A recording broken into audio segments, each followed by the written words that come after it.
भारत माता की, भारत माता की। गुजरात के लोकप्रिय, मृदु एवं मक्कम मुख्यमंत्री श्री भूपेंद्र भाई पटेल, संसद में मेरे वरिष्ठ साथी गुजरात भारतीय जनता पार्टी के अध्यक्ष श्रीमान CR पाटिल,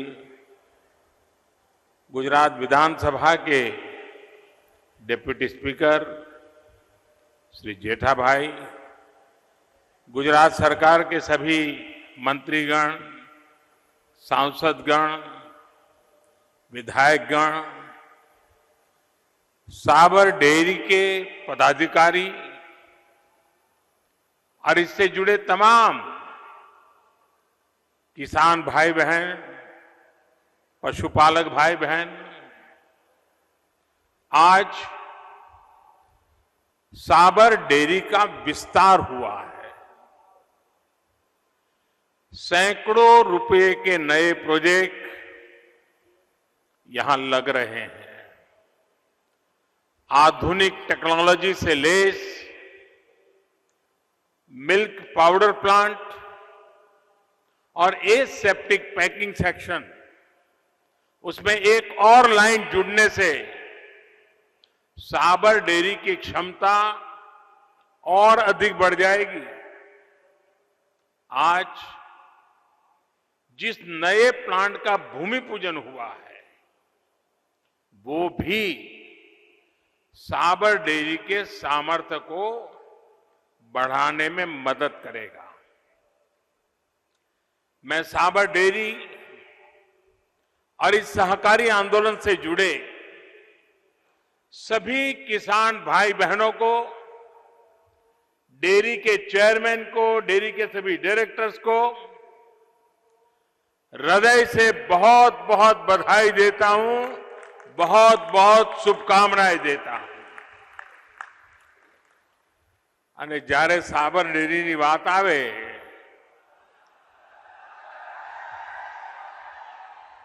અને ભૂરાભાઈની યાદ ના આવે તો વાત અધૂરી રહી જાય। भूराभाई पटेल ने दशकों पहले जो प्रयास शुरू किया था, वो आज लाखों लोगों का जीवन बदलने में मदद कर रहा है। અહીં સાબરકાંઠામાં આવીએ એટલે કઈ નવું ન લાગે,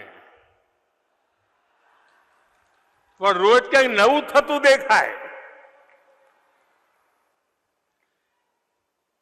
સાબરકાંઠામાં કદાચ કોક જ એવો ભાગ હશે કે જ્યાં મારું જવાનું ન થયું હોય।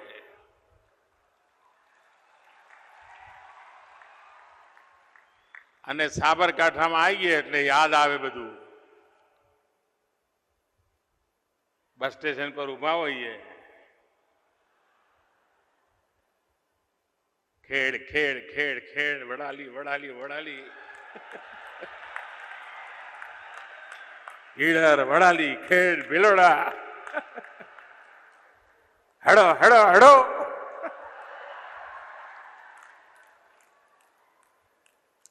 અને આજે જ્યારે સાબરકાંઠા આવું તો એ आवाज आजे पण कानमा गूंजता होय छे।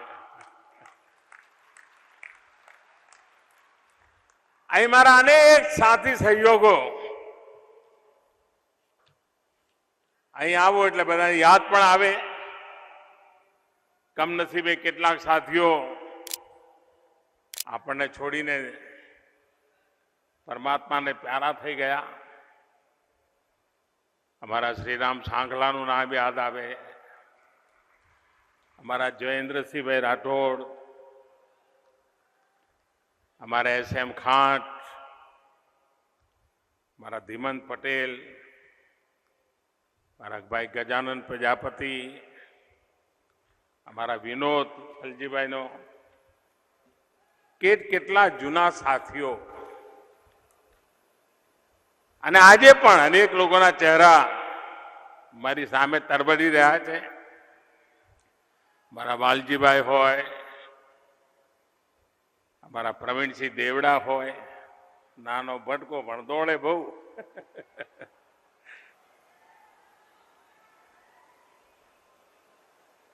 મારા અનેક સાથીઓ, મારા મોડાસામાં રાજાભાઈ યાદ આવે, અનેક લોકોની યાદ, અનેક સગર પરિવારો, એમની જોડે મારો ઘેરનો નાતો. બહુ સન્માનીય નામ અમારા ડાયાભાઈ ભટ્ટ, મારા મૂળજીભાઈ પરમાર, અનેક વડીલો સાથીઓ, અનેકોની વચ્ચે કામ કર્યું. અમારા રમણીકભાઈ હોય કે અમારા જેમના ત્યાં અનેક વાર ઈડર આવું એટલે જઈએ અને અનેક પરિવારો સાથે મળવાનું થાય. પણ હવે તમે બધા એવી બધી જવાબદારીઓ આપી કે જૂના દિવસો યાદ કરીને આનંદ લેવાનો હોય છે. साथियों, 2 दशक पहले यहां क्या स्थितियां थी ये आप भी जानते हैं, मैंने भी भली भांति देखा है. आजकल हम गुजरात के कई हिस्सों में अति वर्षा की चुनौती से जूझ रहे हैं. लेकिन गुजराती को बारिश आना यही अपने आप में इतना बड़ा सुख और संतोष होता है जिसका अंदाज बाहर के लोगों को नहीं है. કારણ આપણે ત્યાં તો 10 વર્ષમાં 5 વર્ષ દુકાળ પડતો હોય, વરસાદ માટે વલખા મારતા હોઈએ, અને જ્યારે ભરપૂર વરસાદ થાય તો મન પણ ભરાઈ જાય. અને દુષ્કાળની આ સ્થિતિનું પરિણામ શું? ખેતીમાં વરસાદ થાય તો માંડ એકાદ પાક લેવાય. પશુપાલન એ પણ થોડું ઘણું ઘાસચારો મળવાની મુશ્કેલી. અને પછી જો હવે છોકરાઓને અહીંયા નથી રાખવા, છોકરાઓને શહેરમાં મોકલો, અમે અહીંયા ગામડામાં જિંદગી પૂરી કરી દઈશું. આ દિવસો આપણે જોયેલા છે. और उस समय मैंने संकल्प किया था, आप लोगों के भरोसे संकल्प किया था, आप लोगों के साथ सहयोग पर अटूट विश्वास लेकर के संकल्प किया था कि स्थिति को बदलना है.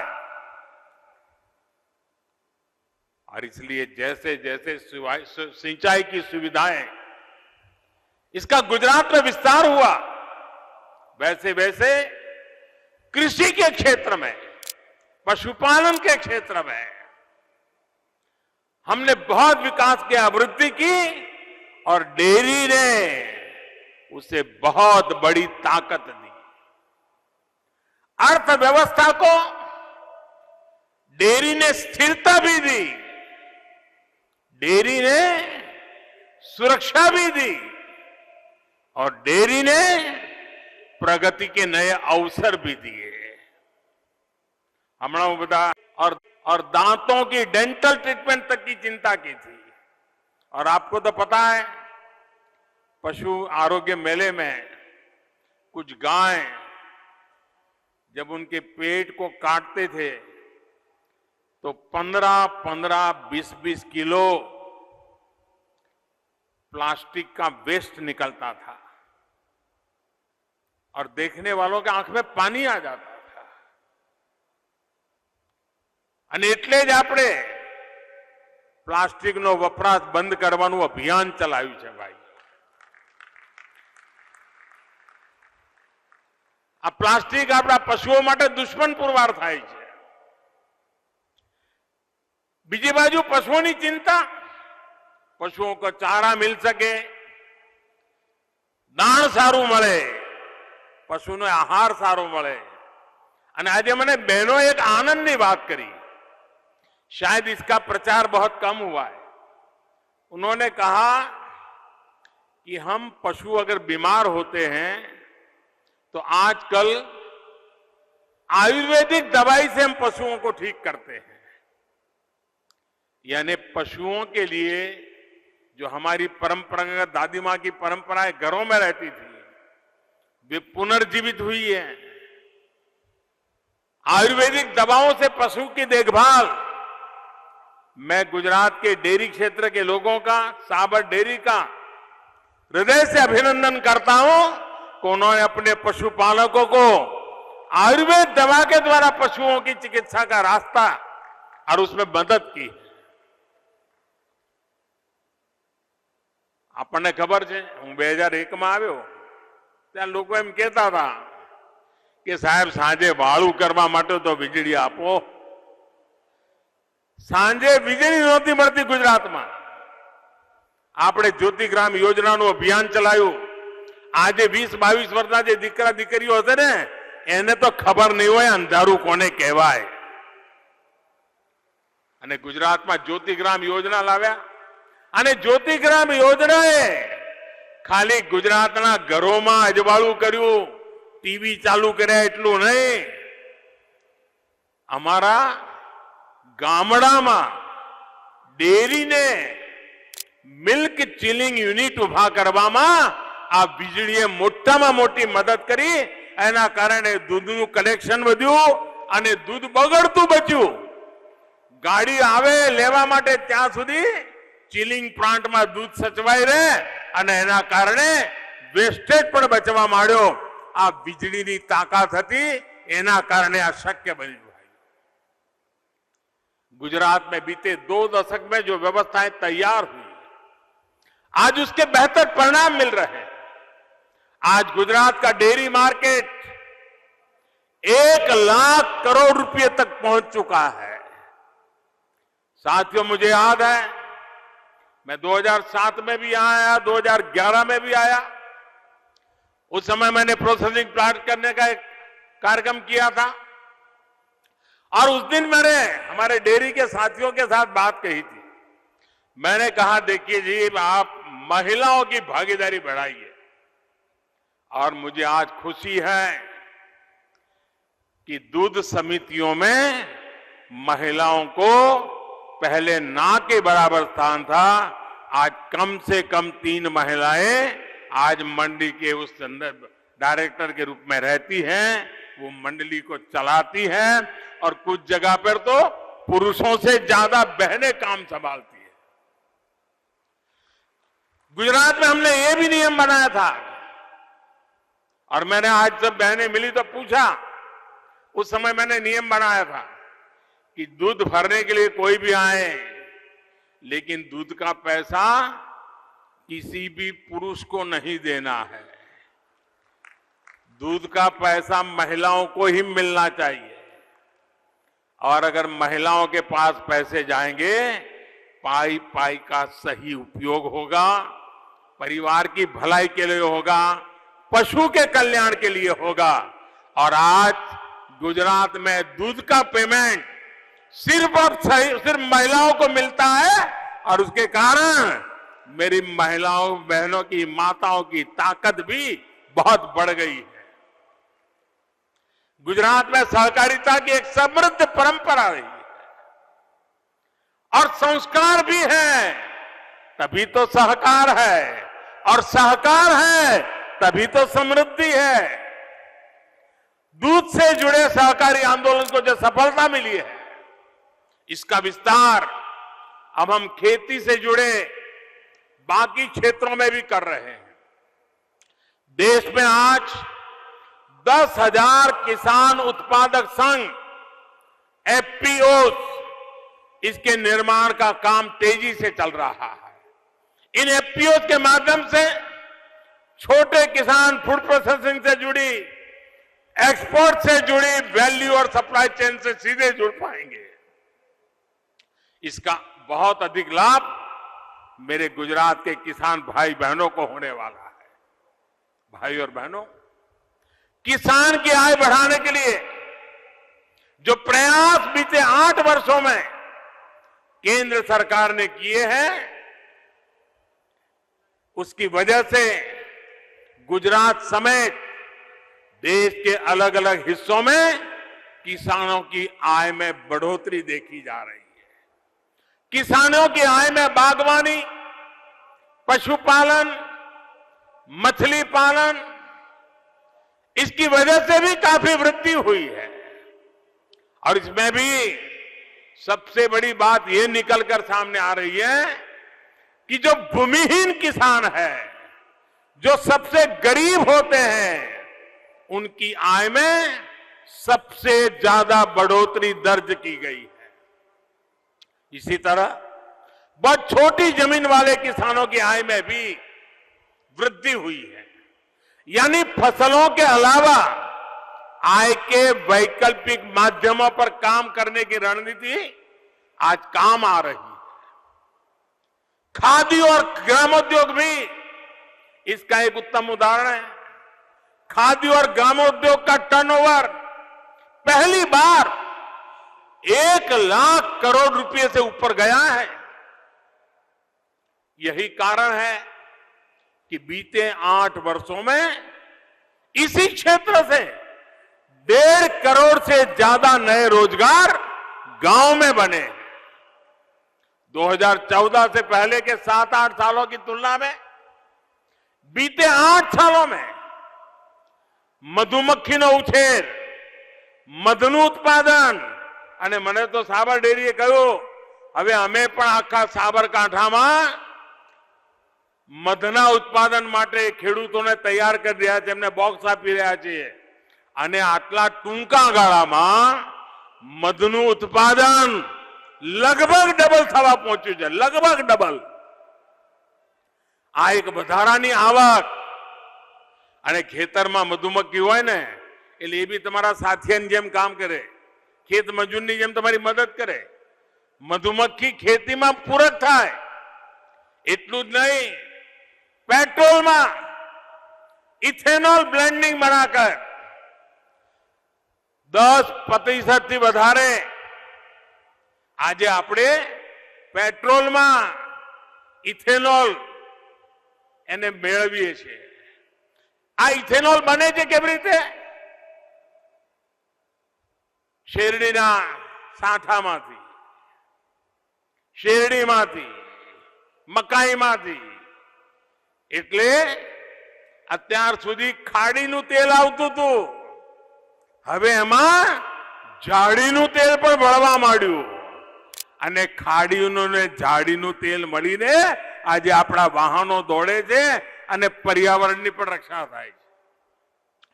2014 तक देश में 40 करोड़ लीटर से भी कम इथेनॉल की ब्लेंडिंग होती थी। आज ये करीब 400 करोड़ लीटर तक पहुंच रहा है। हमारी सरकार ने बीते 2 वर्षों में विशेष अभियान चलाकर 3 करोड़ से अधिक किसानों को किसान क्रेडिट कार्ड भी दिए हैं। पहली बार पशुपालकों और मछुआरों को भी किसान क्रेडिट कार्ड की सुविधा दी गई है। भाई और बहनों, खेती की लागत कम करने पर भी हम लगातार काम कर रहे हैं। नीम कोटेड यूरिया, खाद के बंद पड़े कारखाने, उनको फिर से शुरू करना, नैनो फर्टिलाइजर पर काम करना। और नैनो फर्टिलाइजर तो એવું છે કે એક થેલો ભરીને જેટલું ખાતર લાવતા હો એટલું હવે એક બોટલમાં આવી જાય છે અને એટલો જ લાભ મળે પાછો। મહેનત ઓછી, ફાયદો એવો ને એવો। આજે नैनो फर्टिलाइजर पर काम થઈ રહ્યું છે। बीते कुछ महीनों में पूरी दुनिया में यूरिया के दाम कई गुना बढ़ गए। दुनिया में આપણે બહારથી લાવવું પડે છે, यूरिया फर्टिलाइजर બહારથી લાવવું પડે છે। अनेक गणा भाव વધી ગયા अचानक। परंतु દિલ્હીમાં બેઠેલી તમારી આ સરકારે આટલા બધા ખાતરના ભાવ વધ્યા, પણ એનું ભારણ મારા ખેડૂતો ઉપર ન આવવા દીધું. એનો બોજ આજે ભારત સરકાર વહન કરી રહી છે.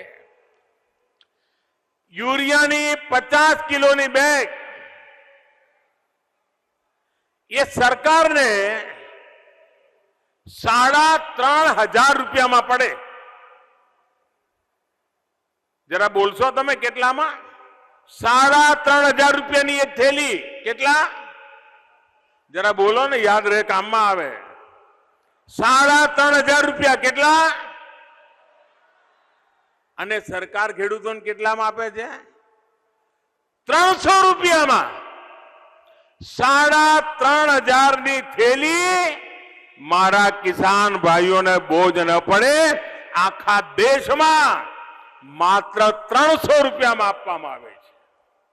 એ જ પ્રકારે डीएपी के 50 किलो के बैग पर पहले सरकार 500 रुपये का बोझ वहन करती थी. सरकार पर 500 रुपये का बोझ आता था. आज वो दुनिया में महंगाई बढ़ने के कारण आज सरकार को 2500 रुपया का बोझ वहन करना पड़ता है, लेकिन किसानों के सर पे हम बोझ जाने नहीं देते. साथियों, इन तमाम योजनाओं का लाभ गुजरात किसानों को भी मिल रहा है. बीते वर्षों में अरवल्ली के 50,000 से अधिक किसानों के खेत माइक्रो इरिगेशन की सुविधा से जुड़ चुके हैं. અને હું ખાસ અરવલ્લીના મારા ખેડૂત ભાઈઓને અભિનંદન આપું છું આ કામ માથે લેવા બદલ. आज अरवल्ली के अनेक गांव ऐसे हैं जहां किसान 100% टपक सिंचाई, ड्रिप इरिगेशन से सिंचाई कर रहा है. सुजलाम सुफलाम योजना से साबरकांठा की अनेक तहसीलों में पानी पहुंचा है, जहां पहले कल्पना भी नहीं की जा सकती थी. हाथमती नहर, उसका सुंदरीकरण प्रोजेक्ट के पूरा होने से पूरे क्षेत्र की सुंदरता बढ़ी है. शहर में पानी की जरूरतों को पूरा करने के लिए हर घर जल अभियान के तहत भी करोड़ों रुपए खर्च किए जा रहे हैं. साथियों, आज साबरकांठा और आसपास के क्षेत्रों में कनेक्टिविटी का અભૂતપૂર્વ ઇન્ફ્રાસ્ટ્રક્ચર બન ચુકા है. રેલવે લાઈનોનું ચૌડીકરણ, રેલવેના બ્રિજ બનાવવાના, હાઈવે પહોળા કરવાના, હાઈવેને દૂર સુધી આગળ લઈ જવાના. આપણું આ શામળાજી મોડાસા 150 કિલોમીટર લાંબી 4 લેન રોડ આગળ જઈને દક્ષિણ ગુજરાતને सीधी जोड़ाण करी देशे. दक्षिण गुजरात मध्य गुजरात साथे आ मारू साबरकांठा जोड़ाई जशे. અને આના કારણે ખેડબ્રહ્મા હોય, ભિલોડા હોય, માલપુર હોય, મેઘરજ હોય, આ મારો આખો આદિવાસી પટ્ટો આ વિકાસની અંદર તેજીથી જોડાઈ રહ્યો છે. હિંમતનગરથી ખેડબ્રહ્મા બ્રોડગેજ લાઈન, એના પ્રોજેક્ટ પર તેજ ગતિથી કામ ચાલી રહ્યું છે. ભાઈઓ બહેનો, તમને યાદ હશે કે આપણે અહીંયા હેમનગરથી, હિંમતનગરથી મહેસાણા જવું હોય તો 7 વાર વિચાર કરીએ, ભાઈ આ આવા રોડ ઉપર ક્યારે જઈને ક્યારે પહોંચીશ. કલાકો લાગી જતા હતા. અને હવે આ નવા રોડ બનવાના કારણે 3-3.5 કલાકમાં ફટફટાટ ત્યાં પહોંચી જઈએ છીએ. હિંમતનગર, મહેસાણા, બીજાપુર, આમ ધડાધડ પહોંચી જઈએ છીએ. हिम्मतनगर थी अंबाजी 4 लेन सड़क बनी અને માં અંબાના દર્શન માટે આવનારા લોકો હવે બધા ઉત્તર ગુજરાત જવાનું હોય, દક્ષિણ ગુજરાત કે મધ્ય ગુજરાત, અમદાવાદના લોકો આ જ રસ્તો પકડે એટલે આજુબાજુના પણ લોકોને રોજી રોટી મળી રહે. અને હવે તો શામળાજીથી અમદાવાદ 6 લાઈનનો હાઈવે એ બનાવવાનું કામ તેજીથી ચાલી રહ્યું છે. 1300 કરોડ રૂપિયા આના પર ખર્ચ કરવામાં આવી રહ્યું છે. હિંમતનગરમાં મેડિકલ કોલેજ અને આપણને કોરોનાની લડાઈમાં આ મેડિકલ કોલેજ કેટલી બધી કામમાં આવી, કેટલા આશીર્વાદ મળ્યા ये તમે જાણો છો, હું જાણું છું. साथियों, जब कनेक्टिविटी और इंफ्रास्ट्रक्चर बेहतर होता है तो इसका बहुत बड़ा लाभ पर्यटन को होता है, हमारे युवा नौजवानों को रोजगार में होता है. અને આપણું તો સાબરકાંઠા અને બનાસકાંઠા આ બે આસ્થા, જનજાતીય પરંપરા, પ્રાકૃતિક વાતાવરણ એનાથી બધા ભરેલા છે. અને મારું તો સૌભાગ્ય રહ્યું કે શામળાજી મંદિરનો જીર્ણોદ્ધાર કરવાનો અવસર મને મળ્યો હતો. આજે કોઈ પણ જાય, 15 વર્ષના છોકરાને ખબર નહીં હોય પહેલા શામળાજીના શું હાલ હતા.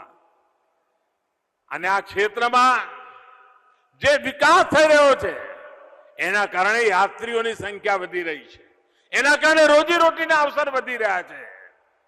भाइयों और बहनों, मैं साबरकांठा ऐसे समय आया हूं जब देश आजादी के 75 वर्ष पूरे करने वाला है और आजादी का अमृत महोत्सव मना रहा है. इसी वर्ष आजादी की जंग के दौरान पाल गढ़वाल आदिवासी नरसंहार, पाल चितरियानो आ घटना એને પણ 100 વર્ષ થઈ રહ્યા છે. आदिवासी नायक मोतीलाल तेजावत जी एमना नेतृत्व में आदिवासीओए अंग्रेजोनी विरुद्धમાં जंग माड्यो અને એમણે અંગ્રેજોના પાયા હલાવી દીધા હતા. આ મારું સાબરકાંઠા. અને આ રઘવાયા થયેલા અંગ્રેજોએ આ પાલ ગઢવાલ આદિવાસીઓનો નરસંહાર કર્યો, મોતને ઘાટ ઉતાર્યા.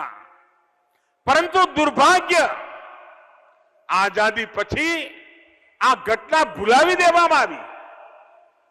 આ મારું સૌભાગ્ય હતું કે જનજાતીય સમુદાયનો ત્યાગ અને બલિદાન એ આવનારી પેઢીઓને ખબર પડવી જોઈએ. અને એટલા માટે આપણે પાલ ચિતરિયાની અંદર શહીદોના એ સ્મારકને એને ફરી એકવાર દુનિયાની સામે લાવવામાં આપણે સફળ થયા. અને આજે શહીદ સ્મૃતિવાન उन अमर बलिदानियों से प्रेरणा है, नई पीढ़ी को राष्ट्रभक्ति का रास्ता दिखा रहा है.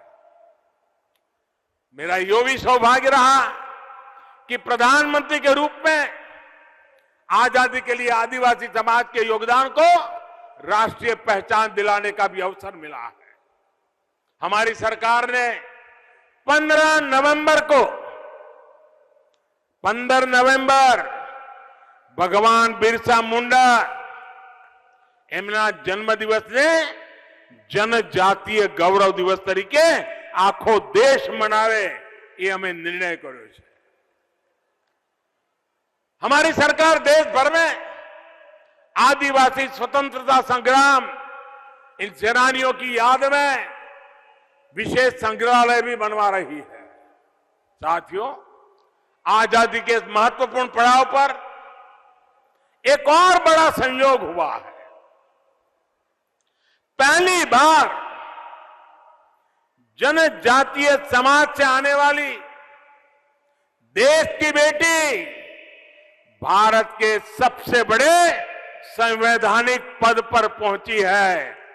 देश ने श्रीमती द्रौपदी मुर्मू जी को राष्ट्रपति बनाया है.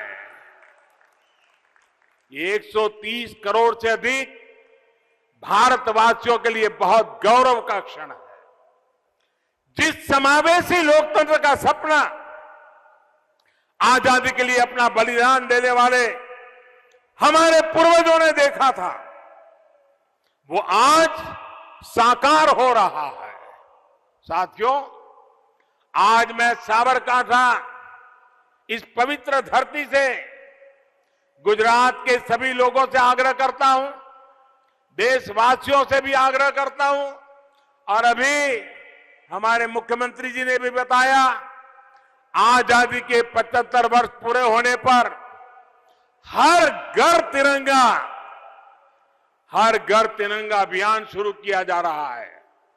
इस अभियान में 13 अगस्त से ही देश का हर घर अपने यहां तिरंगा फहराएगा, तिरंगा फहराएगा। साबरकांठा अरवली के साथ साथ पूरे गुजरात और पूरे देश में ये तिरंगा फहराकर एक भारत श्रेष्ठ भारत का अमृत संकल्प ले रहा है।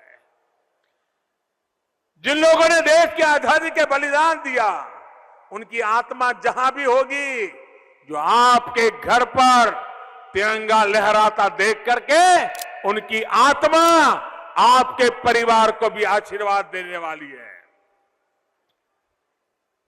एक बार फिर अनाजे साबरकांठा जे मान सम्मान અને વિરાટ જનસાગર, આટલી મોટી સંખ્યામાં મારી માતાઓ બહેનો, આપના આશીર્વાદ એ જ મારી શક્તિ છે, એ જ મારી ઉર્જા છે, એ જ મારી પ્રેરણા છે। આપના આશીર્વાદથી આ પુરુષાર્થના માર્ગે વધીને જન જનનું કલ્યાણ થાય। જે સંસ્કાર ગુજરાતે આપ્યા છે ये हिंदुस्तानना गामड़े गामड़े पहोंचाडवा અને એમાં આપણા આશીર્વાદ મોટી મૂડી છે। હું આપનો હૃદયથી આભાર માનું છું અને સાબર ડેરીની આખી ટીમને સતત વિસ્તાર અને વિકાસના અભિયાનને અનેક અનેક શુભકામનાઓ આપું છું। ખૂબ ખૂબ ધન્યવાદ। બે હાથ ઉપર કરીને જોરથી મારી સાથે બોલીએ, ભારત માતા की, भारत माता की, भारत माता की। धन्यवाद।